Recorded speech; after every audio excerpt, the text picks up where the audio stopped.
Assalamualaikum warahmatullahi wabarakatuh. Halo semuanya, perkenalkan nama saya Nurman Alasbi Fauji. Saya berasal dari Fakultas Sastra dan Ilmu Pendidikan. Program studi saya S1 Pendidikan Olahraga. Di sini saya akan membuat tugas presentasi dengan tema pernikahan.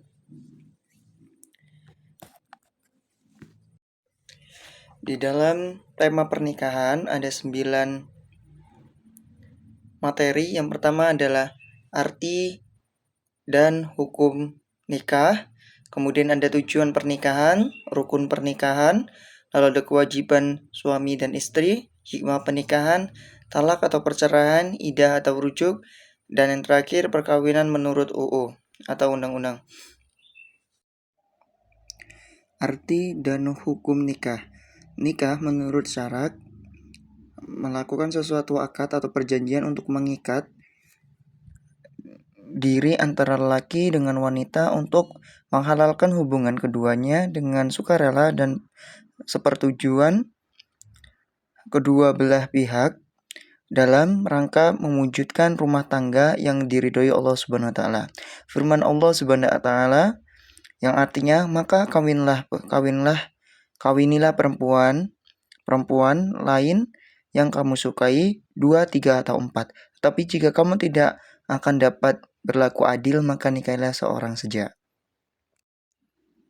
Lalu hukum nikah, hukum asal nikah, mubah atau boleh. Hukum mubah ini dapat berubah sesuai dengan keadaan. Yang pertama, sunnah, dianjurkan oleh seorang yang ingin menikah, mampu menikah, dan mampu mengendalikan diri. Lalu ada wajib, diharuskan. Orang yang ingin nikah, mampu menikah, dan ia khawatir berbuat zina. Yang terakhir ada makruh, dibenci atau lebih baik ditinggalkan. Orang yang ingin menikah tetapi belum mampu memberi nafkah. Kemudian ada haram, dilarang atau bermaksud menyakiti wanita yang akan dinikahi. Mengapa kita harus menikah? Firman Allah Subhanahu wa taala, Bismillahirrahmanirrahim, wa min ayatihi anna alaka lakum min afusihim wa azwaja liyataskunu ilaiha wa ja'ala binaikum wa batatau wa rahmatan inni fi dzalika la ayatin liqaumi yatafakkarun. Yang artinya dan di antara tanda-tanda kekuasaannya, dia menciptakan untuk kamu istri dan jenismu supaya kamu tentram bersamanya. Dan dia menjadikan cinta dan kasih sayang di antara kamu. Sesungguhnya pada yang demikian itu menjadi tanda-tanda bagi orang yang berpikir. Tujuan pernikahan. Yang pertama, untuk memperoleh rasa cinta dan kasih sayang yang benar.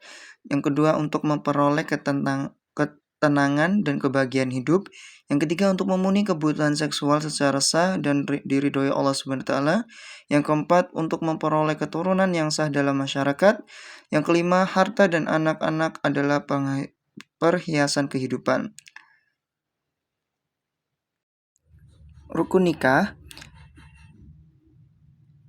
Sah tidaknya pernikahan dilihat dari terpenuhi tidaknya rukun nikah. Yang pertama ada calon suami, yang kedua ada calon istri, yang ketiga ada wali nikah, yang keempat 2 orang saksi, dan yang terakhir ijab dan qabul. Siapa wali itu? Wali adalah orang yang terdekat dengan pembelai wanita, yaitu ayah kandung pembelai wanita, kakek dari pembelai perempuan, saudara laki-laki dari seibu sebapak, saudara laki-laki yang sebapak saja, anak laki-laki dari saudara laki-laki seibu dan sebapak, anak laki-laki dari saudara laki-laki yang sebapak, saudara bapak yang laki-laki atau paman, anak laki-laki paman yang dari pihak bapak, wali hakim, berlaku jika nomor 1-8 tidak ada atau sedang berhalangan. Jika kamu jadi wali dan saksi, syarat sah wali atau saksi nikah yang pertama isam, laki-laki, baligh, sudah berumur minimal 15 tahun, berakal sehat, merdeka, adalah orang yang mempunyai hak untuk mengurus dirinya sendiri. Ijab qabul nikah. Ijab adalah ucapan wali pempelai wanita yang sedang menikahkan. Qabul adalah jawaban pemain laki-laki ketika menerima pernikahannya. Syaratnya, yang pertama, ijab qabul dilakukan dalam satu majelis. Kedua, ijab qabul tidak boleh mengandung persyaratan atau khiyar syarat. Yang ketiga, ijab qabul itu dilakukan dengan jelas, mudah, dan tunai atau langsung saat itu. Wanita yang tidak boleh dinikahi, yang pertama, yang haram dinikahi karena keturunan, ibu dan seterusnya ke atas, anak perempuan kandung dari dan ke bawah, saudara perempuan atau sekandung, sebapak atau seibu, saudara perempuan dari ibu, saudara perempuan dari bapak, anak perempuan dari saudara laki-laki, dan seterusnya, anak perempuan dari saudara perempuan, dan seterusnya. Di dalam Quran Surah An-Nisa ayat 23, diharamkan atas kamu ibu-ibumu, anak perempuanmu, saudara perempuanmu, saudara-saudara perempuan dari bapakmu, saudara-saudara perempuan ibumu, anak-anak perempuan dari saudara laki-lakimu, anak perempuan dari saudara perempuanmu, ibu-ibumu yang menyusui kamu, saudara perempuan sepersusuan, ibu-ibu istrimu, anak-anak istrimu yang dalam pemeliharaanmu, dari istri yang telah kamu campuri. Tetapi jika kamu belum campur dengan istrimu itu, maka tidak berdosa kamu mengawininya. Istri-istri dan anak kandungmu menghimpun dua perempuan yang bersaudara, kecuali yang telah terjadi pada masa lampau. Sesungguhnya Allah Maha Pengampun lagi Maha Penyayang. Wanita yang tidak boleh dinikahi, yang kedua, yang haram dinikahi karena susuan atau ibu yang menyusui saudara perempuan susuan. Dan tiga, yang haram dinikahi karena hubungan perkawinan anak tiri, istri dari anak laki-laki menantu, baik sudah cerai maupun belum, mertua, ibu tiri. Yang keempat, yang haram dinikahi karena mengumpulkan dua orang perempuan yang keduanya bermuhrim. Kewajiban suami, yang pertama, mencari nafkah untuk keluarga suami sesuai dengan kemampuan suami. Yang kedua, memberikan perlindungan dari rasa aman terhadap keluarga.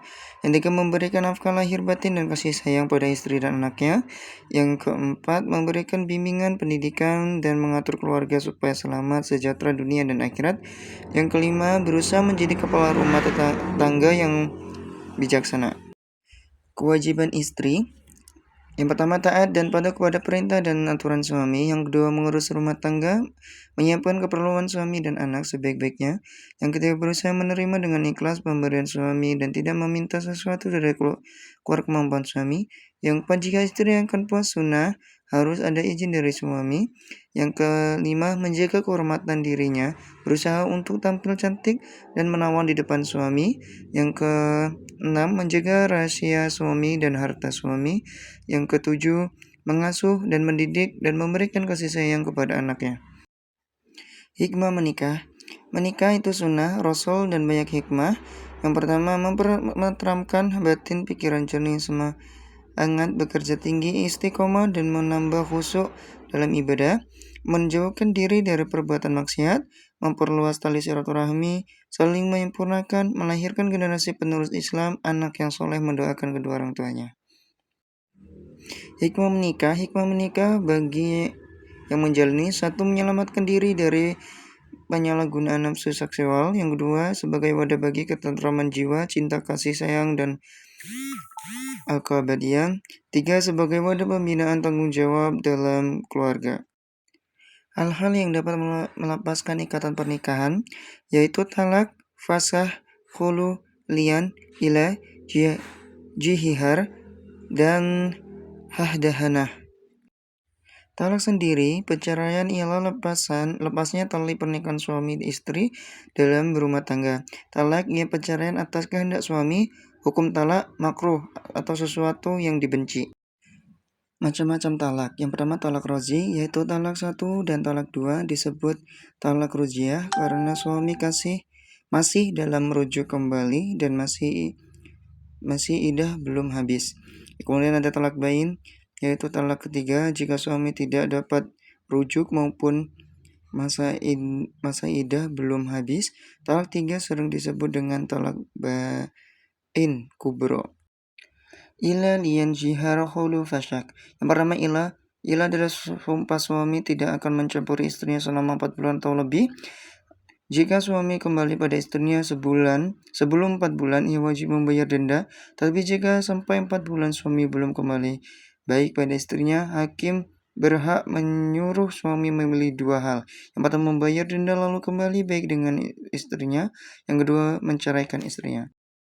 Yang kedua adalah yang suami menuduh istrinya berbuat sorong dengan mengucapkan 4 kali sumpah sebagai pengganti 4 orang saksi.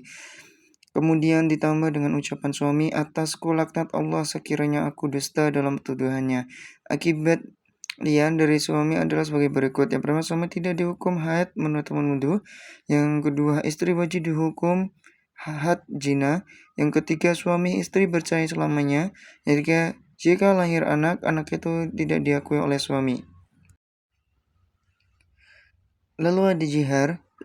Jika suami menyerupakan istrinya seperti ibunya, contoh suami berkata pada istrinya, engkau tanpa Allah ikut seperti punggung ibumu. Akibat jihar, suami haram mencampuri dengan istrinya. Adapun supaya haram campur, suami wajib membayar kifarat. Ada 3 tingkatan. Yang pertama, memerdekakan budak. Yang kedua, puasa 2 bulan turut-turut. Yang ketiga, bila tidak mampu, wajib memberi makan 60 orang miskin.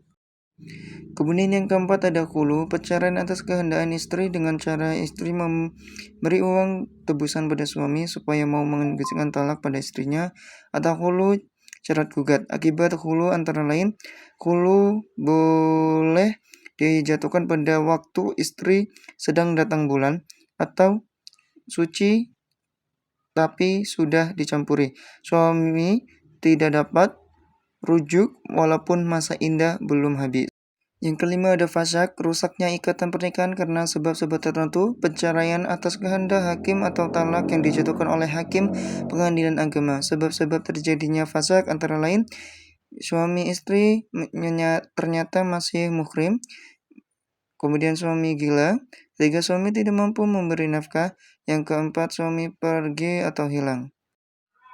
Yang keenam ada handana, merawat atau mendidik anak yang belum dapat mengurus dirinya sendiri. Jika terjadi perceraian suami istri dan sudah punya anak yang belum muhayyidz, maka istrilah yang berhak merawat anak tersebut sampai ia mengerti, sedangkan biaya perawatan dan pendidikan ditanggung oleh bapaknya. Kalau anak sudah mengerti, diserahkan kepada yang terbaik, yang lebih pantas bapaknya atau ibunya.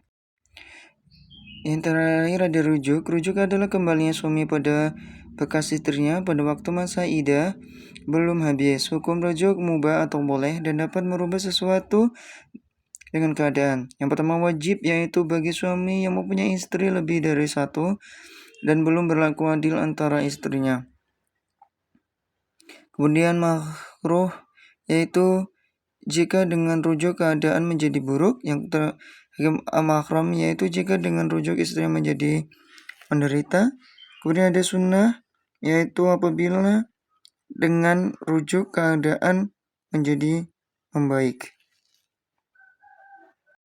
Mungkin itu saja yang dapat saya sampaikan. Saya akhiri. Wassalamualaikum warahmatullahi wabarakatuh.